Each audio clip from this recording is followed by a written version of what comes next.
Olá, boa tarde. Vamos começar a nossa live de hoje. Hoje a live terá a participação da doutora Sara, essa participação especial, que eu agradeço o convite, é a oportunidade de estar presente nessa tarde de hoje, falando especialmente com mulheres. A doutora Sara já entrou, convidá-la para participar. Sejam todos bem-vindos. Solicitando o convite. Já feito. Boa tarde a todos. Prontinho, doutora Sara? Olá, sejam todos bem-vindos. E hoje o tema da nossa live será o Outubro Rosa, falando um pouco mais sobre a conscientização tão importante para nós mulheres, que envolve exames, prevenção e também trazendo um pouquinho da minha parte sobre alimentação. Convidei novamente. Confirma para mim, doutora Sara, se está indo o convite. Bom, para quem não me conhece, sou nutricionista Michele, sou formada aqui pela USP de Ribeirão Preto, pós-graduada em nutrição esportiva e emagrecimento. Boa tarde. E também em nutrição clínica. Atendo presencialmente aqui em Ribeirão Preto e também ao longo do Brasil online. Deixa eu só conectar novamente. A doutora Sara está falando comigo aqui pelo WhatsApp. Vamos lá, convidando. Doutora Sara, se você conseguir me enviar também o convite, eu consigo abrir por aqui. Vamos lá. Já envia um aviãozinho para uma pessoa especial também para assistir essa live conosco. Conectando.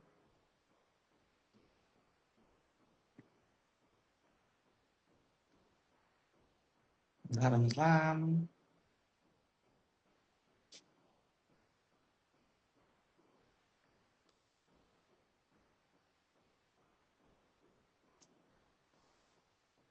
Assim mesmo, pessoal online, ao vivo.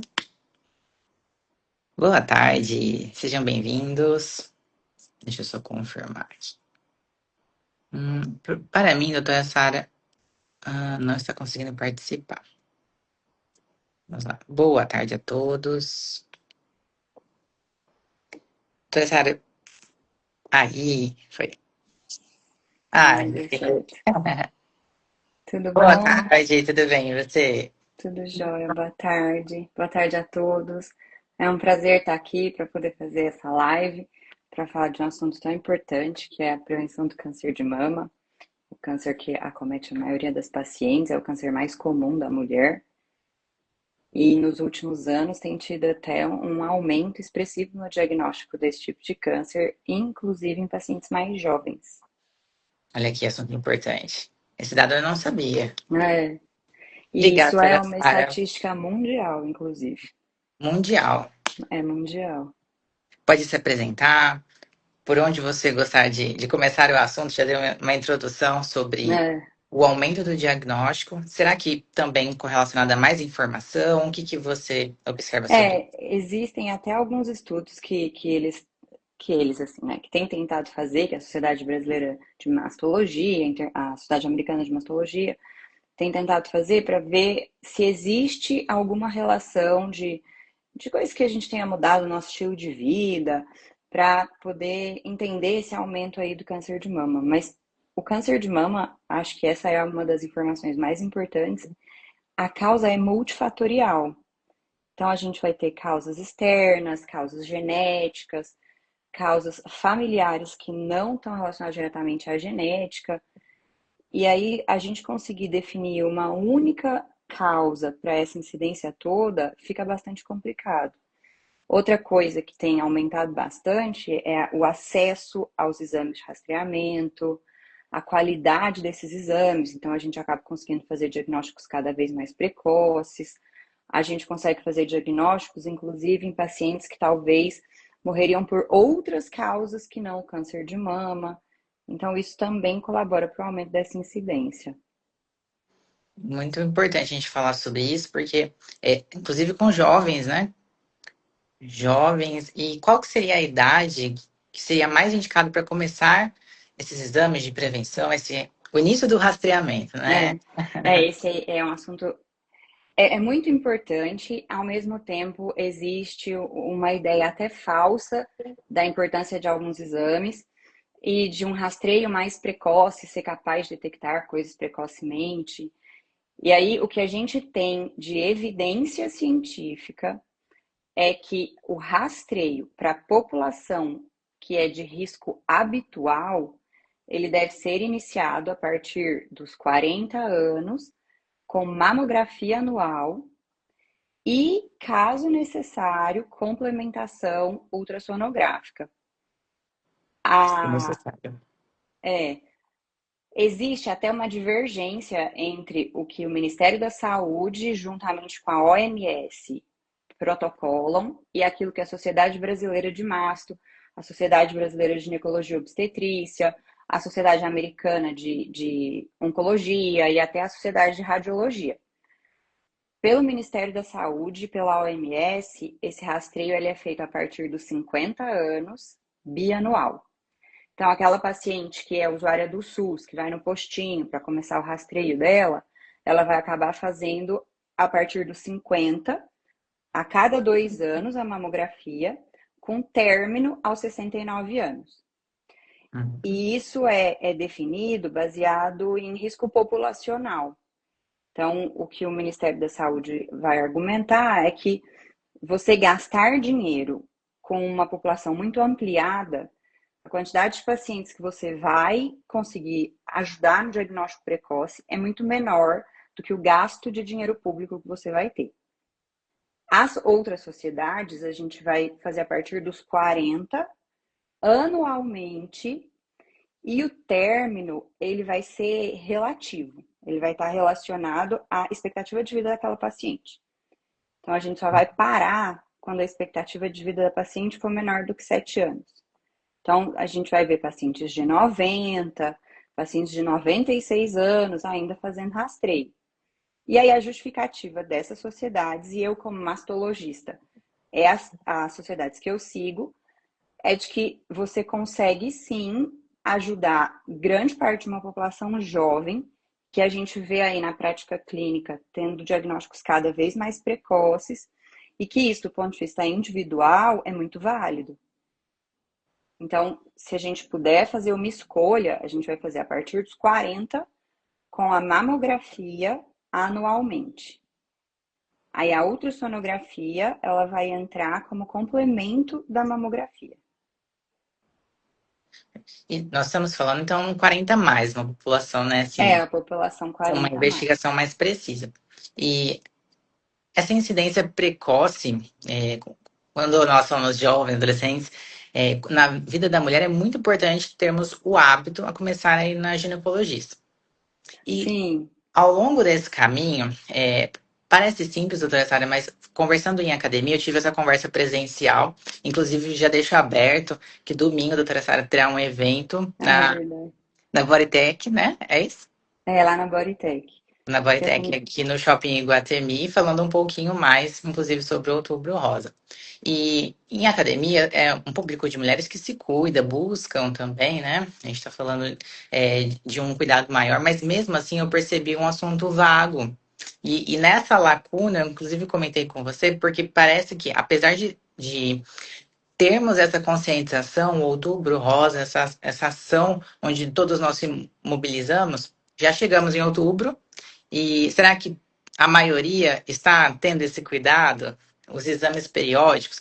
E eu só fiz essa pergunta porque se eu não criar o hábito, ter esse autocuidado, pode ser que a idade passe e eu não esteja me cuidando. Então eu É, percebi essa lacuna muito importante. uma coisa que a gente fala muito dentro da mastologia é que, na verdade, o outubro rosa ele deveria ser o ano inteiro. A gente não deveria esperar o outubro para Para fazer falar sobre o câncer de mama, para pensar, nossa, preciso fazer meus exames de rastreio. esse ano. Isso deveria ser uma coisa constante mesmo. E é bem evidente na prática clínica o quanto existe um aumento da procura pelos exames no mês de outubro.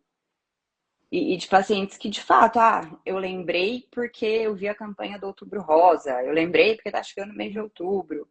Mas se a gente puder fazer isso todos os meses do ano, com certeza a gente vai conseguir ajudar um número muito maior de pacientes. E é isso, o autocuidado. E uma coisa interessante também, existia uma recomendação técnica de se fazer o autoexame. Atualmente, a gente não recomenda mais a realização do autoexame. O que a gente recomenda é que a paciente precisa se autoconhecer.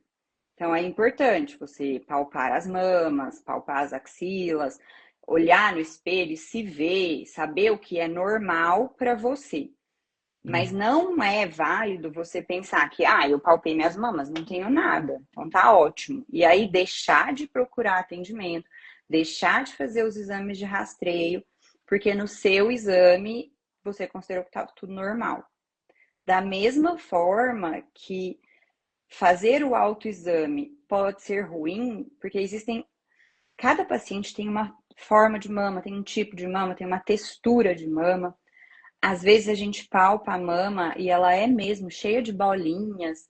E algumas pacientes que são mais ansiosas acabam palpando a mama, palpam uma área ali que é mais endurecida ou mais de bolinha, e na verdade é só o parênquima normal da mama dela. Então não é para gerar ansiedade, achar que tem todos os problemas por conta de uma palpação, mas também não é para substituir uma consulta médica, uma realização de um exame com o autoexame. Então o importante é se conhecer. Porque dentre os fatores de risco para alguma alteração mamária, entra isso, a própria percepção de alterações no exame físico. Então, a gente vê inúmeros casos de paciente que, eu me olhei no espelho quando fui amarrar meu cabelo e vi que afundou um pedacinho da minha mama. Isso não era assim. Aí procura atendimento e, de fato, tinha ali alguma coisa. A gente pode extrapolar para coisas bem assim, e isso eu ouvi de uma paciente com o acompanhante dela. Eles, no momento de intimidade, o cara pôs a boca no mamilo da mulher e falou: seu mamilo não é assim, pode procurar atendimento. E de fato tinha alguma coisa. Então, se autoconhecer, ter essa intimidade com o parceiro, isso aí é muito legal, é muito importante, porque isso pode sim fazer diferença na hora do diagnóstico. Mas isso não é tudo. A Não gente é um realmente fator precisa decisivo. associar Precisa ser investigado da forma correta. isso. Essa seria uma das minhas perguntas, era um mito ou verdade a respeito da população, que eu acredito que é dúvida de muitas pessoas. E, então é importante se conhecer, porém, eu acredito que gera muita ansiedade, inclusive para mulheres que já teve na família, né? Em outras mulheres, eu acredito que isso vai alimentando uma ansiedade Sim, desnecessária e isso pode prejudicar realmente todo o processo e ir de uma forma mais tranquila, mas sempre consciente de que é necessário ter um acompanhamento, né? Então, esse é o nosso foco. E mitos e verdades eu acredito que tem em todas as áreas, mas pouco se falado ainda. Eu queria, doutora Sara, que você me contasse um pouquinho da sua prática clínica. Hoje você atende no SUS, né? Aqui é. hoje eu sou ginecologista e obstetra de formação, mastologista de formação, fiz minha residência aqui na USP de Ribeirão. Vou agora terminar o mestrado, vai acabar em novembro. Acabando, já já. E atualmente eu trabalho bastante com ultrassom de mama e procedimentos de biópsia guiados por ultrassom. E ultrassom ginecológico. Eu trabalho como preceptora dos residentes da USP de Ribeirão pela Mater, que é 100% SUS, e onde a gente faz um trabalho muito bacana mesmo. A gente faz toda a parte de mastologia com atendimento, imagem, né, diagnóstico precoce, tanto de mamográfico quanto ultrassonográfico, e a gente faz cirurgias de mama, inclusive cirurgias de reconstrução para pacientes que já tiveram câncer ou para pacientes que têm alguma alteração mamária que é congênita ou ocasionada por alguma outra doença que não o câncer de mama. E eu trabalho na CEDIRP, uma clínica de radiologia da cidade onde eu faço ultrassom. Então, dentro da mastologia, eu realmente vivo um pouquinho de cada coisa, tanto a parte clínica cirúrgica quanto a parte de imagem. E isso aí é bem legal mesmo. Bem completo. Imagina. Imagina mesmo. E hoje a doutora está falando, não, quinta-feira eu tenho um tempinho mais livre, a gente consegue ter a nossa conversa. Eu vou ler alguns comentários, doutora Sara. Eu não sei se você consegue visualizar também, ou se são conhecidos.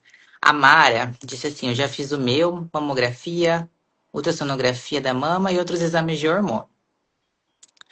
Também agradeceram, muito bem falado, para todos entenderem. Parabéns. Muito importante mesmo. Parabéns, doutora Sara, pelo trabalho. Não sei se eu sou conhecida, mas eles estão te parabenizando. É gratificante porque eu tive excelentes feedbacks com lives. A Amélia disse parabéns, excelente Essa é minha médica. mãe. Ah, é? Que gratificante, carinho da mãe. Muito bem. Ellen também comentou. Doutora Sara, sonho você, senhora, realizar meu procedimento. Minha doutora favorita, a Paty Santos. Ela é incompetente. Só elogios, doutora Sara. Muito legal. É gratificante. É, algumas lives que eu já fiz, é uma semente de conhecimento, de informação, é o que nós estávamos comentando sobre quais assuntos, o roteiro que nós traríamos, tirar mitos e verdades, né? A ciência, que nós temos mais de comprovado, porque a ciência, ela não para, na verdade, e a atualização é muito importante. E mitos podem ser gerados e, ao longo do caminho, pode afastar a gente do que realmente é a verdade. Então, eu te agradeço por essa oportunidade. E casos de família, no caso, hereditariedade e o contraste, que é uma dúvida, uma reflexão principal com o estilo de vida. Se eu tenho um Uhum. fator genético, é válido quanto eu me preocupo ou não com o famoso teste genético? E o meu estilo de vida, sobrepeso, tabagismo, maus hábitos, estresse, pouco sono, o quanto isso cada um pesa na balança e como eu posso me cuidar ainda melhor. Essa pergunta é super importante. Ainda mais no momento que a gente tem um acesso muito grande à informação e talvez a gente tenha muita desinformação também. Ao mesmo tempo. Então, assim, critérios para a gente ser considerado paciente de alto risco são critérios muito bem estabelecidos. E existe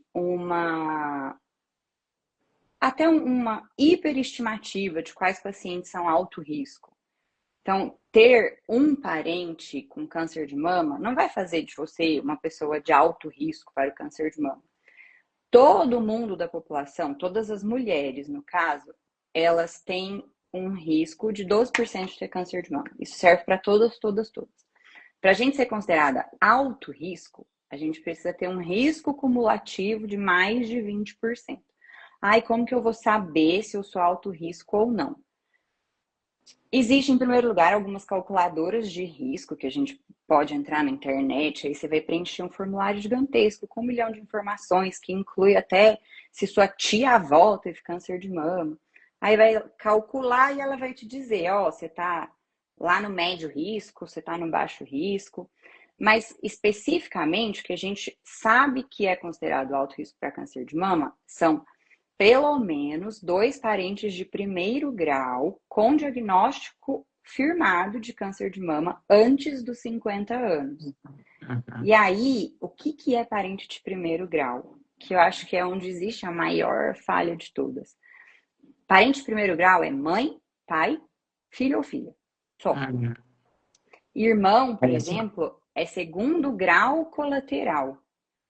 Então, para mastologia, a gente vai considerar parentes de primeiro grau, mãe, filha. Pai, porque o homem também pode ter câncer de mama.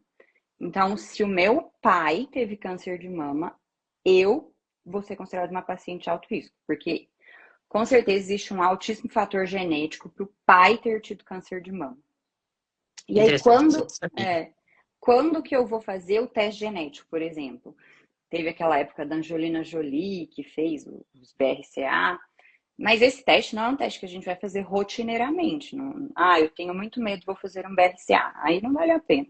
A gente vai fazer o BRCA quando o nosso parente teve câncer de mama.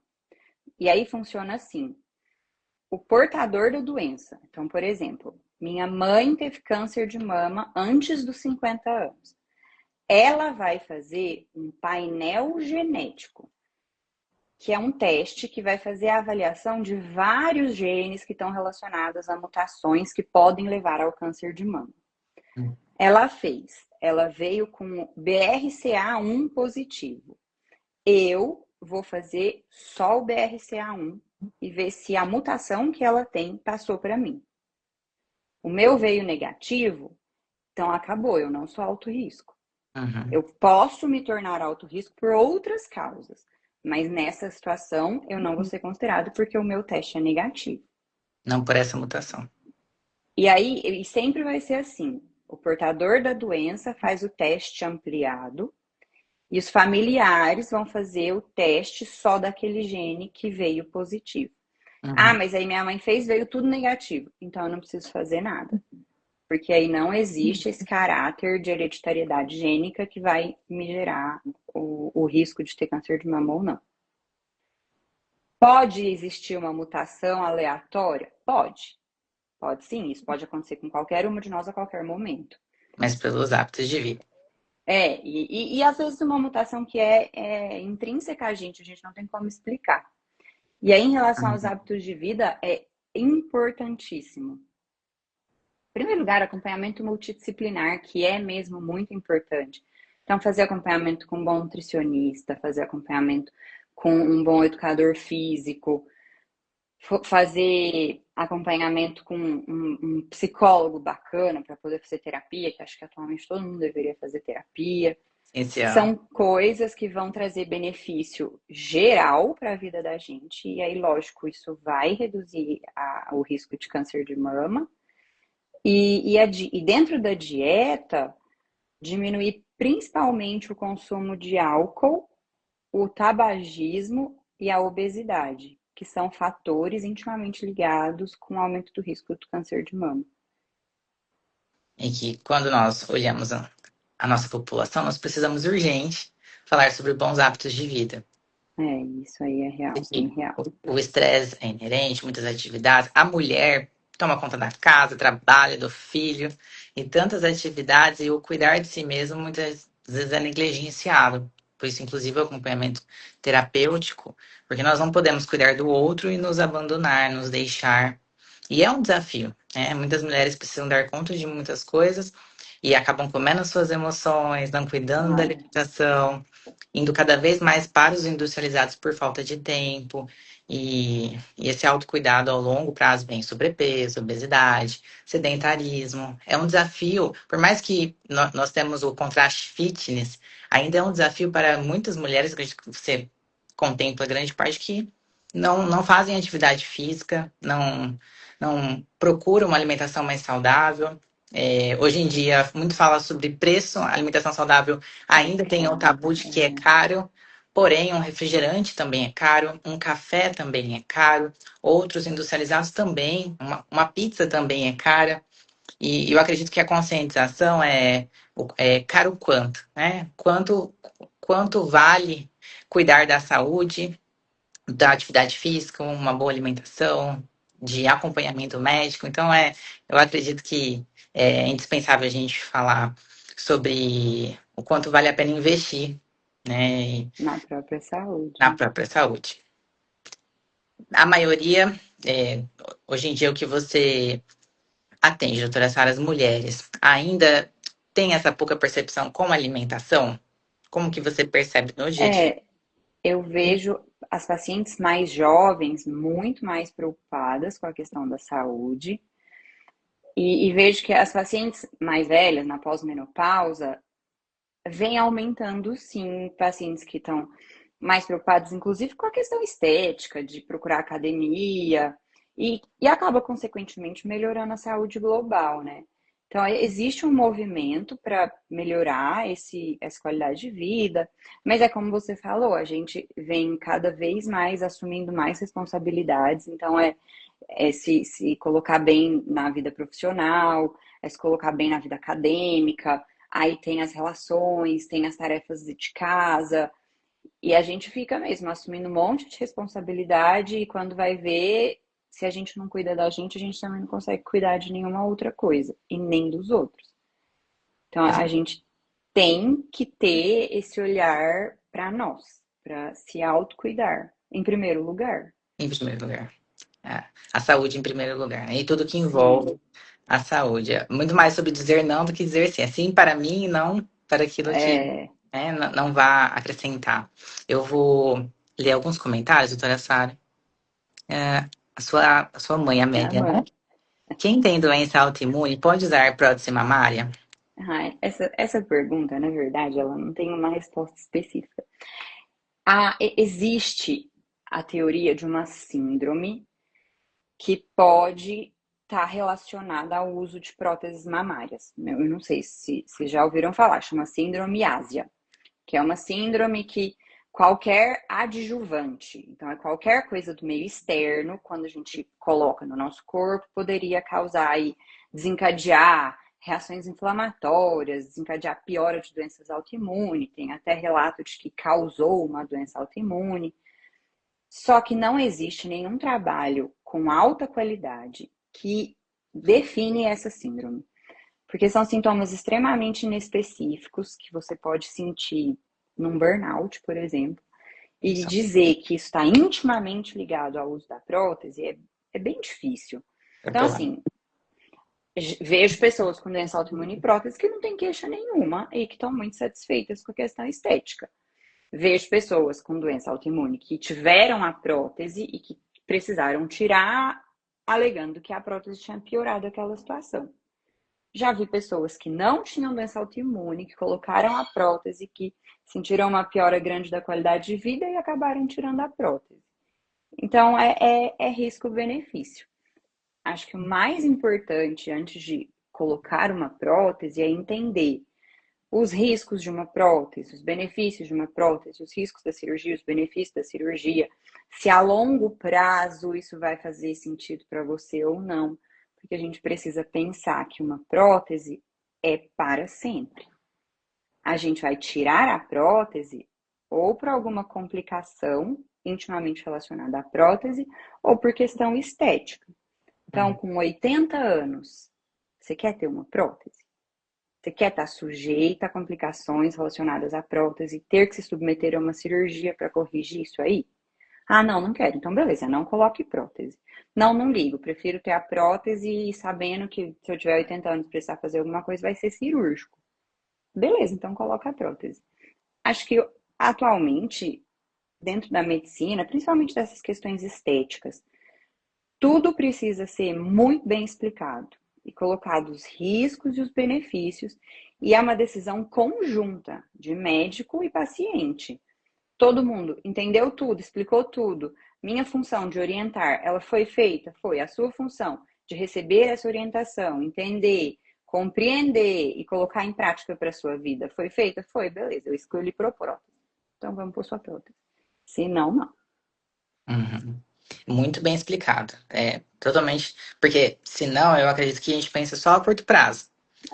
E dessa Uhum. forma, estamos bem cientes que a longo prazo, A eu estou prótese vai estar assumindo, lá.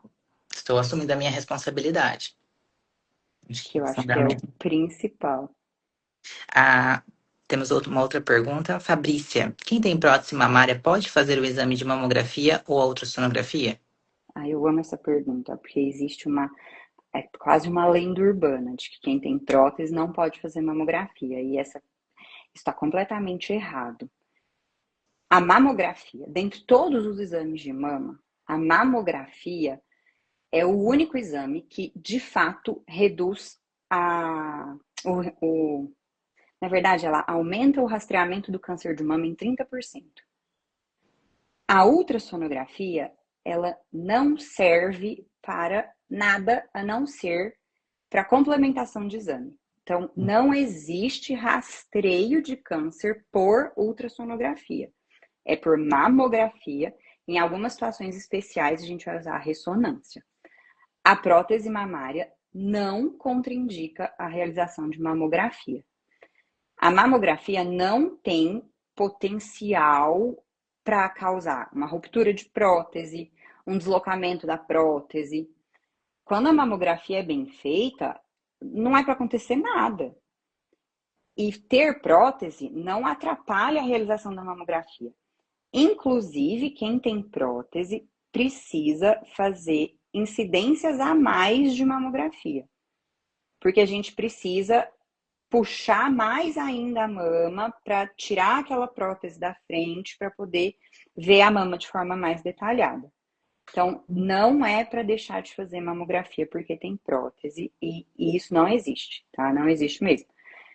Deixar de fazer a mamografia pelo fato de ter prótese é aumentar as chances de ter um câncer em estádios mais avançados porque você deixou de ver alguma coisa em momento oportuno. E É o uma lenda principal é urbana isso, mesmo, é. né? É uma lenda urbana, muito, muito. Ixi, olha, eu escuto isso Com pelo frequência. menos uma vez por semana. Eu escuto alguma paciente dizer que não faz mamografia porque tem prótese. E Nossa, isso não ele é existe. na contramão. Pelo contrário, do autocuidado, do exame. Muito bem Do mesmo esclarecido. jeito que outra lenda urbana que tem em relação à mamografia é que a radiação da mamografia causa câncer. Isso não existe. Não existe até hoje nenhum relato de caso de que ter feito mamografia gerou câncer de mama por conta da radiação. Então, não deixa de fazer. É Não um deixa. exame essencial, importantíssimo, é indiscutível, né, no caso, é. Não deixa. Essa também eu não. Eu achava, como profissional da saúde, que isso já tinha sido bem esclarecido, porém não. Não, de jeito nenhum. E eu escuto isso de paciente do SUS, de paciente do convênio, de paciente particular. É realmente É, são muito mitos. mais comum do que a gente imagina. E que acabam afastando, né, do Sim, real significado de se cuidar.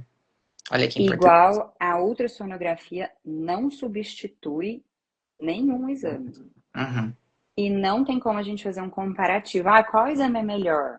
Mamografia ou ultrassom? Não, essa comparação não dá para fazer. Um exame serve para uma coisa, o outro exame serve para outra coisa. Que bem Pensando no rastreio de câncer de mama, é a mamografia. A ultrassonografia ela vai complementar a mamografia. E aí, em algumas situações especiais, a gente realmente vai depender da ultrassonografia. E a principal é paciente jovem com nódulo palpável. Aí é a ultrassonografia que a gente vai fazer mesmo. Uhum. De resto, de ponto de vista geral, aí é mamografia. Eu vou ler alguns outros comentários. Estão te elogiando. A Mara disse que já me esclareceu muita coisa. A Fabrícia, super necessário, parabéns. A Ana Rodrigues, doutora Sara é de uma humilde enorme. Seja no SUS ou onde ela for, ela é um amor em ser humano. A Eliana disse parabéns por abordagem por um assunto essencial na vida da mulher. Não somente o Outubro Rosa, viva a saúde da mulher. A Mara disse que a avó teve câncer de mama, a mãe faleceu muito nova de aneurisma e sou considerada de alto risco. Não, só Nesse pela caso, avó, só pela não. avó. A Amélia é muito esclarecedor. A Mara, comer emoções é o que mais acontece. Uma boa explicação, obrigada. Perfeito, obrigada, doutora Sara. A Fabrícia também respondeu. São todas muito participativas. É. Muito bem. Doutora Sara, quero te agradecer por essa oportunidade, ter aceito esse convite. Nós nos conhecemos aqui, na verdade, É. né? Só por mensagens. E foi através de uma ponte, uma querida amiga, a doutora Raíssa. Ainda fica aberto o convite para uma live de nós três, só que precisamos nos organizar nessas Organizar. agendas de plantões e dos atendimentos diários. E aí o tema também fica à disposição para conversarmos um pouquinho mais. Eu deixei esse espaço, assim, principalmente porque queremos aprender com você, aprendemos muito hoje nesses poucos minutos e foi muito enriquecedor. Eu vou compartilhar e eu peço para que cada um que esteve aqui compartilhe essa live. Porque, assim como a gente diz que tem muita informação, tem a desinformação, e como a doutora Sara disse, ela vive na prática clínica os impactos da desinformação. Então, Isso é só bem quero real. agradecer. Eu que agradeço. Eu acho que é informar com informações de qualidade é muito importante. Porque todo mundo precisa saber daquilo que existe de bom, aquilo que existe de ruim, até para que a gente faça as nossas escolhas sabendo do impacto que elas têm. A gente pode escolher fazer o que quiser, você pode escolher não fazer sua mamografia, Uhum. mas a gente precisa ser responsável pelas escolhas que a gente faz. Não quer fazer? Beleza, não faça. Mas, quando chegar o resultado da sua escolha, você também tem direito de reclamar. Exato. É conscientização. É Então, autorresponsabilidade. ter informação de qualidade é sim extremamente importante para que a gente realmente possa fazer boas escolhas sabendo das escolhas que a gente faz. Que se a gente não fizer, vai chegar lá na frente e falar, não, é verdade, eu É, sabia, mas fui eu que não fiz. mas foi eu que não fiz. Muito bem. Doutora nessa área, depois que você encerrar o seu mestrado, pretende atuar em particular ou talvez continue na clínica assim do SUS, no HC? Eu vou. A ideia é a gente. Eu tenho um grupo de amigos e a gente tem a ideia de fazer uma clínica especializada em saúde da mulher. Olha só que bacana. Dentro da ginecologia, a gente tem diversas áreas para o cuidado da mulher: cirurgia ginecológica, a mastologia, a reprodução, a sexualidade. E aí a gente somos em 7, todos de alguma sub-área da ginecologia, e a gente tem esse projeto de fazer uma clínica para, não só para mulheres, mas principalmente para o cuidado da mulher. Que Aí isso vai interessante. sair do papel já já. Ah, que bom. Muito sucesso. Tudo de bom que seja concretizado e possa ajudar muitas mulheres. Eu vou então Amém. começar a compartilhar o seu Instagram para as mulheres começarem a te seguir. E assim, Tá cada vez mais ótimo. conhecerem do seu trabalho, da futura clínica, e que assim seja, compartilhando cada vez mais cuidado com a saúde da mulher e ampliação, né, da saúde como um todo. Sim. Eu queria Obrigada. agradecer o convite. Eu acho muito, muito importante mesmo a gente poder discutir, informar, trazer coisas boas, que é importante. O autocuidado é importante, estar bem atendido é importante. É o que a gente falou, a nossa saúde em primeiro lugar. Fundamental. E se uma pessoa comentar com uma, que comentar com a outra, Aham, levar esse conhecimento, assim, a gente já conseguiu atingir grande parte. Quando feita a conscientização de forma correta, eu acredito que esse é o caminho também da informação, né? É compartilharmos a semente da informação. da informação. Obrigada. Foi um Obrigada eu. prazer. Obrigada pela sua disponibilidade. Receba nosso carinho de todos aqueles que estiveram presentes também. Obrigada pela participação de cada um de vocês. E até o nosso próximo convite. Eu que agradeço. Obrigada a todo mundo, viu? Um ótimo dia, doutora Sara. Um beijo e até mais. Tchau. Beijo.